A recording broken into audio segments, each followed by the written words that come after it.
So without further ado, I'm going to hand you over to Professor Baines.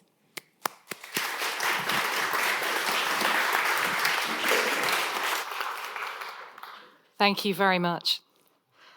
This lecture is supposed to be about love. When I began to research our enduring relationship with data, it quickly became clear that it wouldn't be all sweetness and light. In hindsight, I should have been prepared for what I discovered, a rather rocky history that has at times exhibited blind faith, mistrust, misunderstanding, and destructive behavior, the abuse of power and degrees of coercion and exploitation. The cynics among us might say that this is not entirely dissimilar to many love relationships. It may sound as if I am using this analogy flippantly, but I assure you, I am not.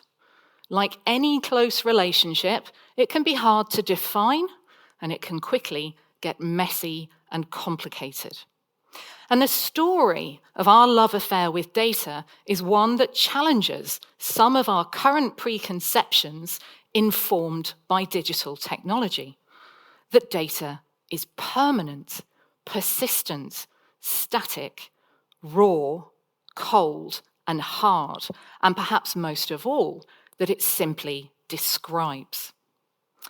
But what is data? Well, it starts out as something that is given.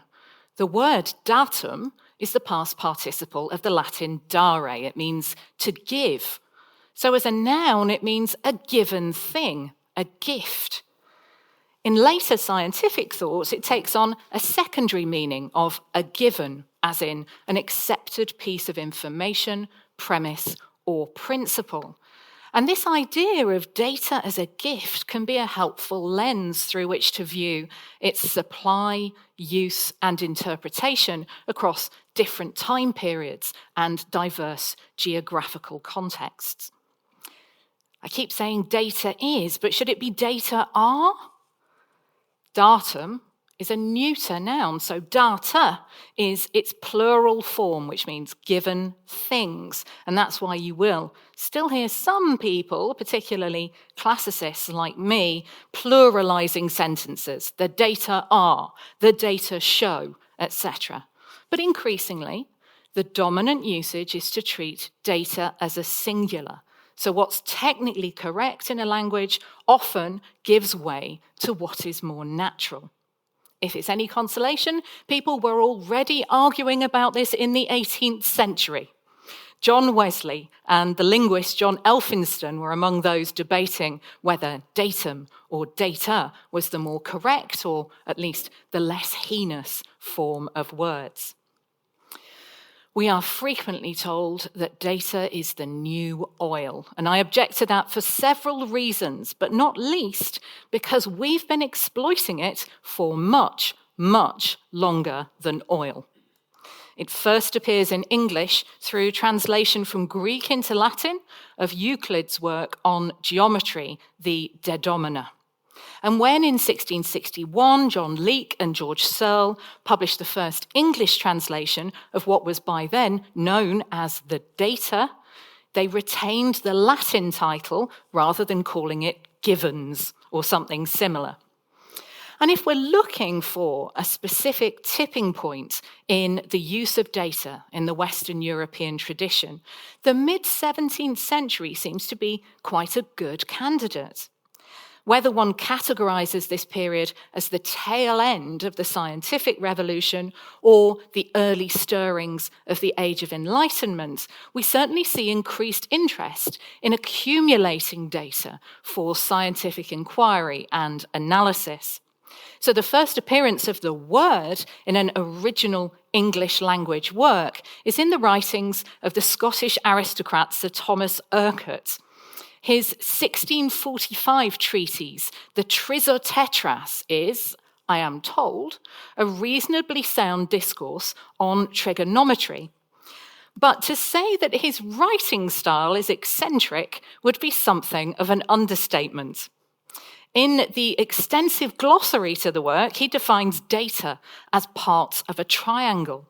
But he also coins the terms data mister, datangulary, data plural, dato lateral, dato query, and my favourite, datisterergetic.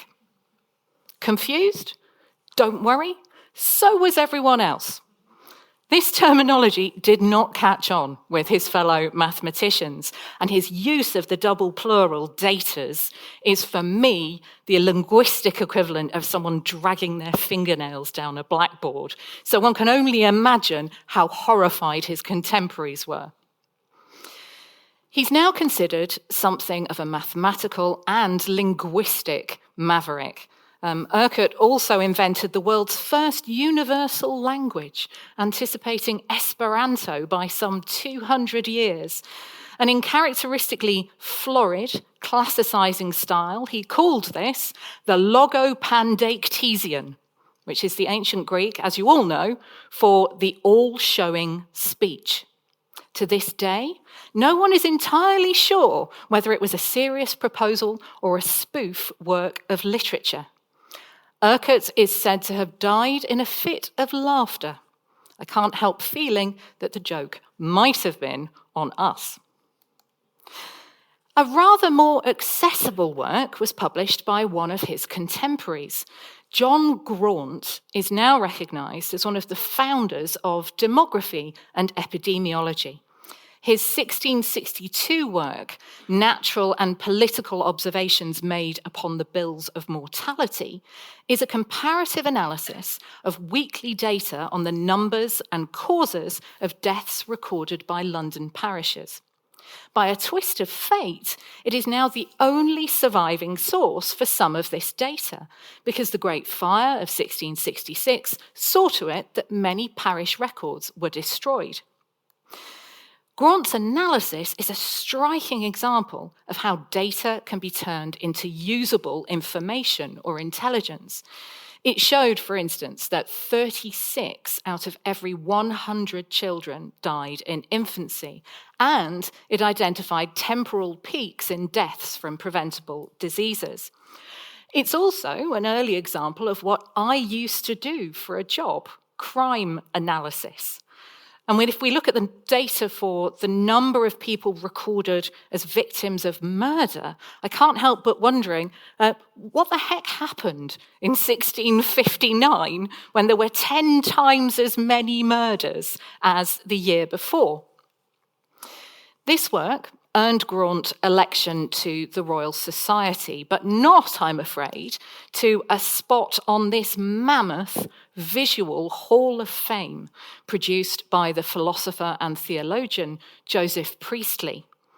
This is the 1765 Chart of Biography, and it is the ultimate Enlightenment infographic. Priestley described it as a distinct and a comprehensive view of the succession of great men of every kind. And it shows the lifespans of more than 2,000 eminent humans on a calibrated timeline. It was designed to be used as a teaching aid, and it speaks to us about data selection, data permanence, and the often blurred distinction between description and prescription. Data can prompt as many questions as it answers, and Priestley's chart is no exception. When we view it like this in its entirety, we immediately see a concentration of entries to the far right, so closer to the author's own time. And in his accompanying book, Priestley explains that this is evidence of acceleration due to, quote, the continual propagation and extension of knowledge. Now, scientific progress can, of course, proliferate further discoveries. But Priestley doesn't appear to acknowledge that we also have significant gaps in the data for much of the time covered by the left-hand side of this chart. We know a lot less about people in these earlier periods, simply because there isn't as much documentary evidence available to us. The data selection here is highly subjective, and it draws on contemporary notions of what made a great personage. Entries are strictly classified by profession, and this proves problematic for those who have distinguished themselves in multiple disciplines.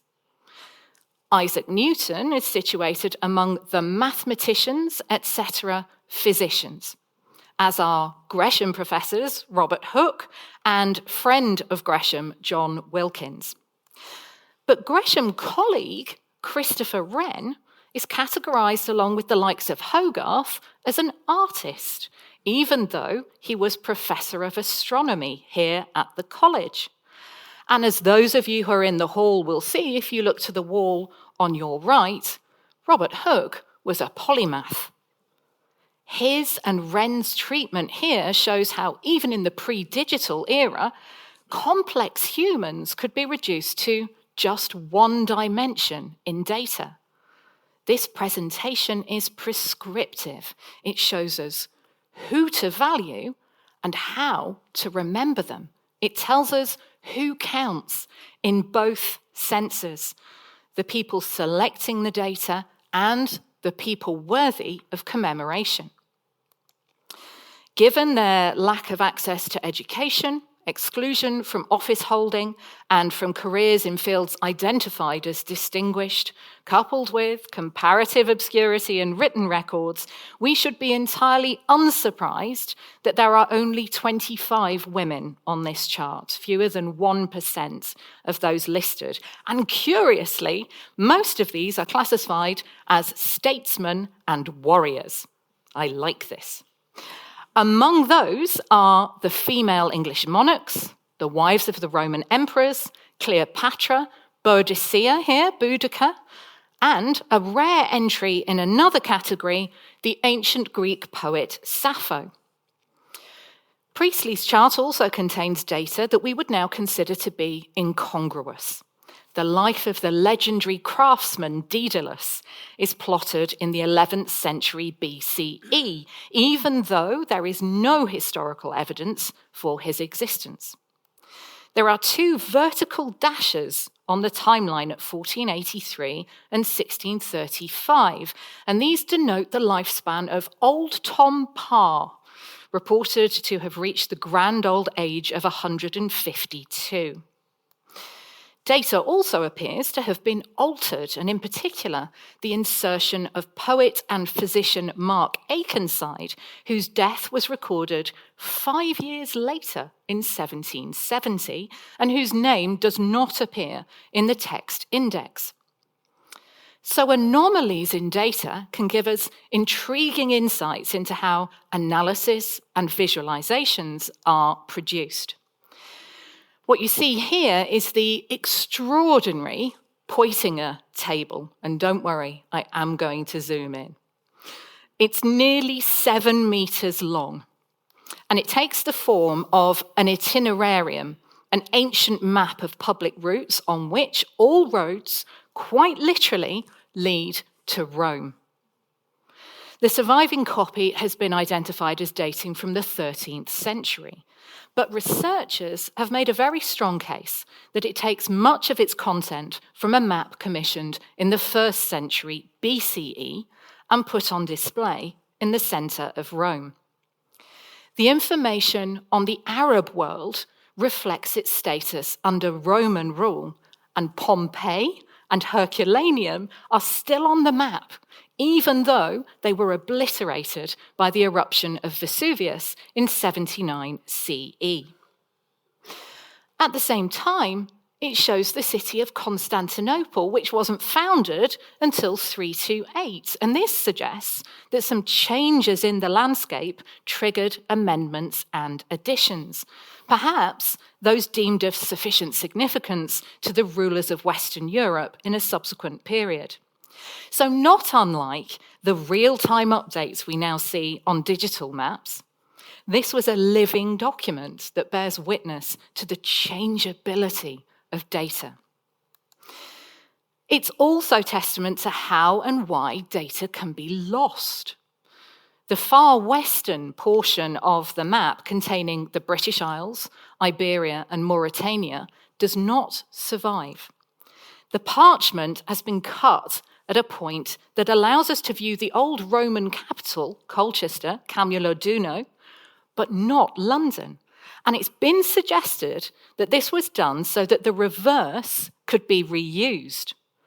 If so, this is perhaps one of the earliest instances of which we know of data being deleted as a cost-cutting exercise. Where there are gaps in data, humans have a tendency to want to fill them. And in 1898, German art historian Konrad Miller published this reconstruction of the lost section of the Poitinger table. It's not entirely a work of imagination.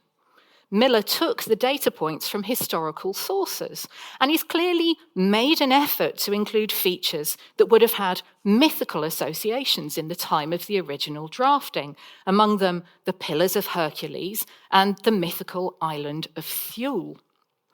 But neither can it claim to be an authentic part of the map, and yet it is often accepted and presented as such, especially online, even though it has since been argued that we are in fact missing not one, but 3 sections. We can't say that Miller has done a bad job here, but barring rediscovery, we also can't possibly know for certain what was in the lost part. And so something that started out as an interesting thought experiment has come to be viewed as hard data. Virtual history has been given the same weight as the historical artifact. The knowledge producers of the past also show us that data has never been infallible, especially where there is room for human intervention, for which read human error. The Mappa Mundi that is kept at Hereford Cathedral is one of the most comprehensive medieval maps constructed in the orbis terrarum, or T&O format, that's described by Isidore of Seville in the 7th century. In this configuration, East is at the top, West is at the bottom, and Europe occupies the bottom left quadrant. Spare a thought, then, for the poor limner, the illuminator who, perhaps in a late stage of the production, was tasked with labelling the continents on the Hereford map. For some reason, which again we cannot know for certain, he labelled Europe and Africa the wrong way round. In gold lettering, Africa with a double F proudly straddles the bottom left quadrant populated by European cities and topography, and Europa, the bottom right, which includes Alexandria and the Nile Delta. How on earth could this have happened? We might imagine a poor, bleary-eyed soul struggling to focus in the dim candlelight. Perhaps he'd been brought in solely to add these 2 labels and he had insufficient knowledge of cartographic convention. Could he really not have seen that he was placing the R and I of Africa just above Paris and in the same section as Hereford itself? Was his mind elsewhere and the mistake too costly and too damaging to rectify? Could this have been a deliberate act of mischief or rebellion? Was it career-ending? These 2 data points could surely have had life-changing consequences for someone. Both the Hereford map and the Poitinger table are cosmographies. They're representations not only of places, but peoples, myths, and above all, the ordering of the world according to a particular belief system. So whether one reflects an imperial Roman or perhaps late antique worldview, the other situates Jerusalem at the centre and Christ at the top, presiding over all, as does the contemporaneous Ebsdorf map. Medieval maps also draw on the prevailing knowledge of exotic animals as related in bestiaries. And on the Hereford map are shown a camel, a unicorn, and a lynx, which, according to the text description, can see through walls and urinates a black stone.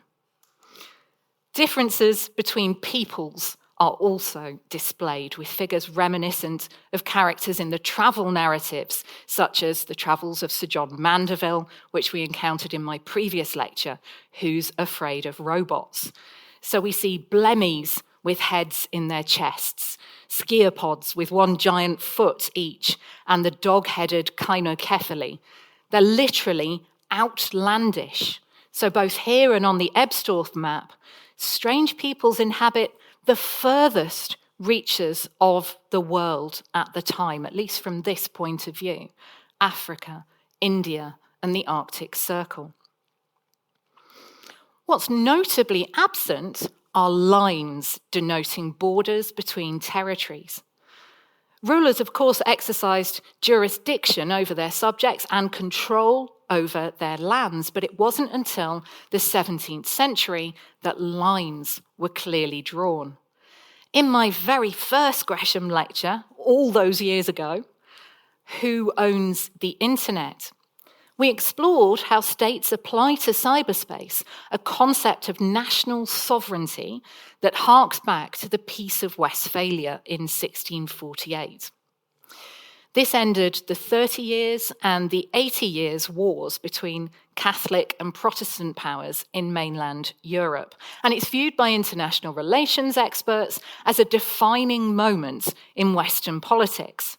Several territories changed hands as part of the settlement.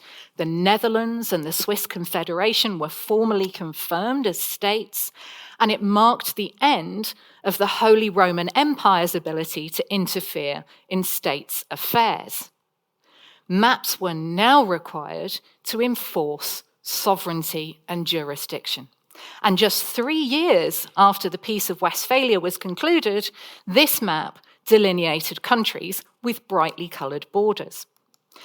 Within 200 years, colonial powers would boast of the amount of territory coloured in their chosen hue. And in this way, maps came to display ownership and exploitation. But what of the people who lived in these lands? I asked the AI overview feature of Google's web search about this, and it told me that the earliest census was conducted by the Babylonians around 3800 BCE. The source material for this includes several national statistics authorities. So, here's the Irish National Authority stating that the Babylonian census of 3800 BCE counted people, livestock, butter, honey, milk, wool, and vegetables. Here's England and Wales stating that there's evidence of this on a clay tile in the British Museum. Here's the Australian Bureau using almost, and would I say suspiciously identical text to the Irish one. I spent a full working day trying to find evidence of this, and I couldn't. I searched the British Museum catalogue, and although they have hundreds of Babylonian clay tablets, I found no trace of one that details a census. I searched the catalogue of the Cuneiform Digital Library Initiative, and I discovered this gem, now kept at Allegheny College in Pennsylvania in the States. And it was found on the site of the ancient city of modern Jokka in Iraq, and it's believed to date to around 2000 BCE. It's a report by one Attu, chief cattle manager, on the capacity to produce butter and cheese. It also lists several debits, among them the king's destruction of the city of Urbilum, modern Erbil in Iraqi Kurdistan, and his attendance at a beer festival, which, as we all know, can be pricey. This clearly isn't the famed Babylonian census of 3800 BCE. It's a survey of resources, perhaps similar in some respects to medieval projects like the Domesday Book. And I've since been somewhat relieved to have this niggling suspicion confirmed by data scientist Andrew Whitby. He ascribes the claim of this first census to a misinterpretation early in the 20th century by one George Nibbs, Australia's first national statistician, who assumed, firstly, that Babylonian surveys of land and resources were censuses of people. Secondly, that they dated back to the very start of the dynasty, 3800 BCE, and 3, ignored that this date was approximate. Now, I love a good footnote, and this one is a corker. It's evidence of bad science. And in the age of AI, this has an impact because the fact that several trusted sources have regurgitated an erroneous claim as established fact results in it being promoted, not only in web search returns, but also in the text summaries produced by large language models, such as this one that publishes its results at the very top of Google's search page. It's pushing inaccurate information to users on the basis that its sources are trusted and authoritative. So this isn't a case of AI failing or hallucinating. It's an example of what happens when it is fed poor quality data published by humans. The earliest census of people for which we do still have the data was in fact taken by the Western Han dynasty in China in 1 to 2 CE, and it recorded a massive 59,594,978 people. It is still considered by modern estimates to be reasonably accurate. So since at least then, and quite possibly earlier, China has been able to compare people data over time. But while the capability has persisted, the landmass surveyed has changed. So John Durand here, in his analysis, noted that the totals for 2 CE and 140 CE included some areas in modern-day North Korea, Vietnam, Mongolia, and the Central Asian republics. Census data is therefore an expression of expansion and ownership, and it continues to this day. China's 2020 census data included 23.5 million people in Taiwan, reflecting China's claim on the territory. And we can presume, of course, that the people who are the subjects of that data didn't have the power to object to being counted in that way. Around the time of the Western Han census, the Roman Empire was engaged in its very own large-scale population surveys. The census of Quirinus in 6 CE is the context for the birth of Jesus, and the reason for his birth in Bethlehem, as stated in the Gospel of Luke, is, of course, taxation. Wholesale taxation of residents in the provinces was an invention of the Emperor Augustus. And as a new acquisition, the province of Judea offered an unprecedented opportunity to raise funds. When Jews rebelled against Roman rule later in the century, this prompted not only the destruction of Jerusalem and its temple, but also imposition of the fiscus Judaicus, a supplementary tax for all Jews in the Roman Empire. The Roman biographer Suetonius recalls firsthand how Jewishness was defined and determined, writing in his life of the Emperor Domitian, "I remember when I was a youth to have been present when an old man, 90 years of age, had his person exposed to view in a very crowded court, in order that, on inspection, the procurator might satisfy himself whether he was circumcised." Enforced examination of physical characteristics with the aim of categorizing individuals, presages some of the most atrocious modern applications of eugenics. It speaks to the dual meaning of value of a person's worth. We may collect data on resources to know how many of them we have at our disposal. But the more we collect data on people, the more we know about what kind of people they are, and the greater the opportunity to profile them, whether for exploitation, to assess risk, or to control those we deem undesirable. In Roman society, these statistical and moral functions were formally blurred. Our modern word, censorship, has its roots in the office of the censors, the Roman magistrates, who oversaw both the taking of the census and the morals of the community. And censors' written comments on the conduct of citizens in the official list could result in their being removed from their tribes and no longer eligible to vote, although still eligible to pay tax. Membership of the upper classes was also in the power of the censors. Expulsion was a real threat for those considered to no longer make the grade.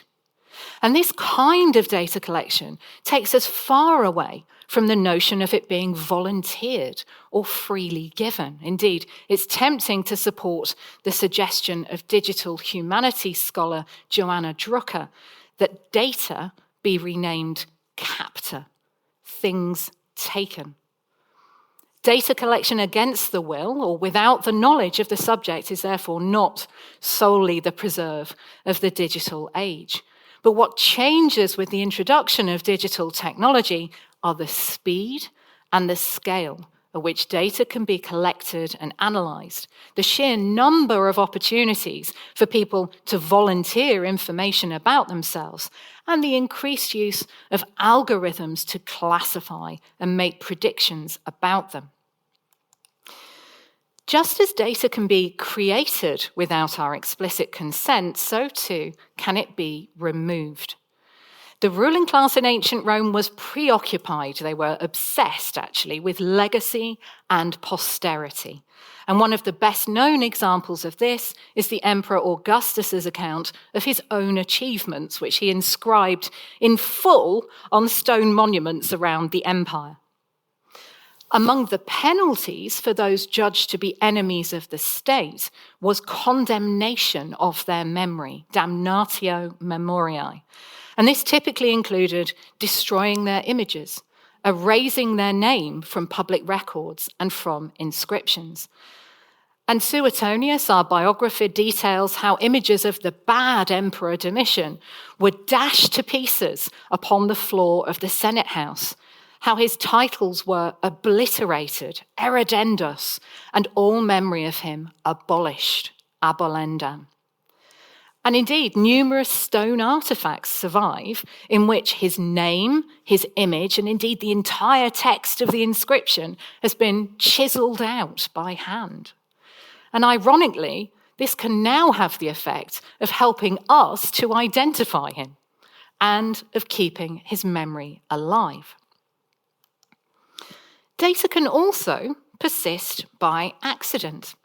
The earliest surviving document found in Britain with a date on it is legible only because somebody pressed too hard with their pen, breaching the wax of the tablet and scratching the wood beneath. It's an IOU note, and it's dated the 8th of January, 57 CE. The site of the ancient town of Oxyrhynchus in Egypt has yielded thousands of everyday documents and fragments of lost Greek and Roman authors because its rubbish dumps lay undisturbed until the 19th century. They survived purely because they were discarded, the ancient equivalent of chip paper. And part of the text on which I wrote my PhD only came to light in 1899 when an Oxford undergraduate discovered it in an 11th century manuscript in the Bodleian Library. Data can also survive against the creator's will. According again to Suetonius, we have the text of Virgil's epic poem, that classic, the Aeneid, only because the Emperor Augustus overrules the poet's wish for it to be burned if he died before he finished it. Data can also be structured to justify power and reverence. Organograms tell you your place in a corporate hierarchy, and royal family trees have for centuries served as visualizations of the right to succession. But they're far from standardized. So, for example, in these visual depictions of the House of Saud and the Tree of Jesse, the earliest ancestors are the roots at the bottom, and the more recent descendants are on the higher branches. If our ancestors were not public figures or otherwise noteworthy or perhaps notorious, the details of their lives were largely confined to their lifetimes and the living memory of those who knew them personally. And when those people died, that information faded from memory. The fact that they existed and ceased to exist might remain in the records of a place of worship, along with a possible date of marriage. But it's with the introduction of modern, regular censuses, data about people's demographics, membership of households, locations, and professions, that we really begin to see data collected systematically and stored centrally. That data was not intended to be used by descendants seeking to understand their ancestry, but it's become a treasure trove for amateur genealogists and the genealogy industry, powered by digital tech and scientific advances. Now, apps crawl databases of births, marriages, deaths, censuses, and military service records. So my 8th great-grandfather, William Arden, couldn't possibly have known that I would be able to access his life story quite as easily and as thoroughly as I can now. But then neither would his descendants, my great-grandfather, the mill worker whom you met in my lecture on the ancient history of computers and code. Time moves on. Technology evolves, and regimes can change. Cold case crimes can now be solved with retrieval and analysis of DNA data. Equally, the data you once felt safe to volunteer in one context, for example, about your sexuality, could be requisitioned or intercepted by a new, less tolerant government. The application of new technologies to old artifacts and the repurposing of data sets brings new benefits, but it can also bring new risks. Data sometimes needs a catalyst to become useful. Until weather stations could transmit readings more quickly than the weather itself moved, forecasting was limited to seasonal and cyclical expectations based on historical observations. Now, these could be impressive enough in themselves. This is a beautiful chart from Luke Howard's 1818 work, The Climate of London. This compared air temperatures from 3 rural sites and 1 in the centre of the city. I mean, this data visualization really is a thing of beauty, but, as Howard himself acknowledged, rather confirming the British stereotype, there is no subject on which the learned and the unlearned are more ready to converse and to hazard an opinion than on the weather, and none on which they are more frequently mistaken. This alone may serve to show that we are in want of more data, of a greater store of facts on which to found a theory that might guide us to more certain conclusions, and facts will certainly multiply together with observers. It was, in fact, the widespread adoption of the electric telegraph that enabled fast time sharing of weather data, both from the stations taking the readings and the central offices issuing the warnings. In contrast, the optical telegraph, the semaphore, tended to fall foul of the same weather. And since data could be transmitted nationwide and internationally more quickly than ever before, weather patterns could be anticipated in a way that made sense to include them in newspapers. So Howard was right, but simply collecting the data is rarely enough. It's what you do with it that counts. Data can question our gut feelings, test our assumptions, and challenge our belief systems, and it's very often in need of revision. Superb Gresham lectures by Lynn MacDonald and Sarah Hart have explored how Florence Nightingale sought to improve conditions in military hospitals using statistical analysis. She published these charts in 1859, and they illustrated very effectively just how many soldiers died from preventable diseases in blue here, compared to deaths from wounds in red and other causes in black. We're now so used to the idea that data drives and can even change public policy, but this was not always the case. And that same year also saw the publication of Charles Darwin's The Origin of Species. Darwin's theory of evolution was a clear challenge to the Christian creation narrative. It popularized doubts about the assertion made in 1650 by James Ussher, Bishop of Armagh, that the world was created on the 22nd or maybe the 23rd of October, 4004 BCE. This chronology was based on genealogies set down in the Old Testament, and it became the prevailing knowledge in Christendom at the time due to its inclusion in the margins of the King James Bible. Now, it's easy to mock what in hindsight appears as ignorance, but we do so from a privileged vantage point, which benefits from subsequent geological discoveries. And this case helps us understand another key point about knowledge and evidence.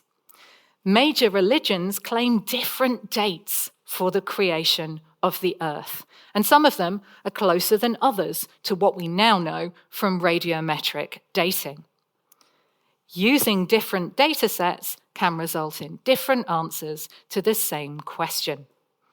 And indeed, if AI were to be trained solely on the King James Bible, it would answer the question, when was the earth created, in a very particular way. In fact, we can produce exactly this result by giving ChatGPT a specific prompt that limits its source dataset. Models like ChatGPT now also have the ability to show their workings, to explain their reasoning. Explaining and qualifying data is particularly important in an age when more and more sensitive information is being collected about every single one of us.